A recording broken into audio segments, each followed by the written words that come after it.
আসসালামু আলাইকুম রহমতুল্লাহি বারাকাত। আশা করি আপনারা সকলেই ভালো আছেন।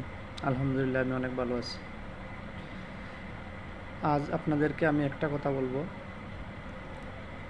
যাতে মনোযোগ সহকারে আপনারা শুনেন, ভবিষ্যতে কাজে লাগবে। আমরা অনেকেই জানি, ছোট হোক বড় হোক,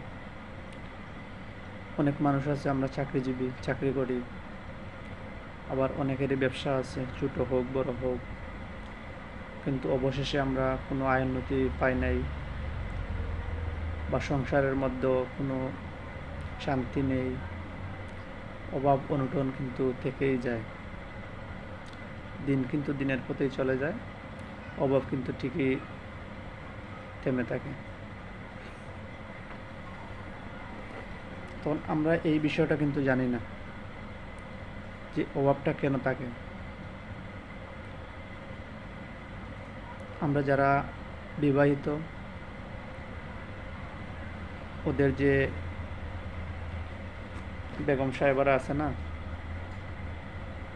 ওরা কিন্তু বেপরদায় চলে, কিন্তু একবারও কিন্তু ভাবে নাই এ সংসারের সুখ এক গাছের মোয়ানা, যে চাইলেই পাইরা হাতের মুঠোই নেব।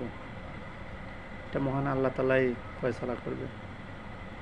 কিন্তু যথেষ্ট পরিমাণ, যতটুকুই আপনার সামর্থ্য অনুযায়ী যতটুকুই পারেন আর কি, পর্দাতে থাকেন।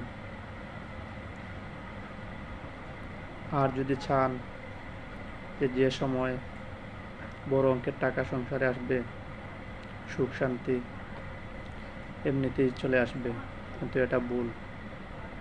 আর বিশেষ করে যারা অবিবাহিত, এরা যাতে এই ভিডিওটা দেখে সতর্ক হয়ে যায় আর কি।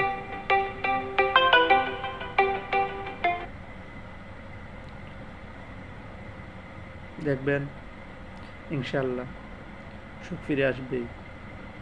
এই যে টিকটকের মধ্যে একটা গান গাইছিল না, ওনার নাম যেন কি জানি না, যে সংসারে সুখ নাই, সুখ আসে রমণের ভুলে। এ রমণে কি জানেন? এ রমণী হচ্ছে টাকা।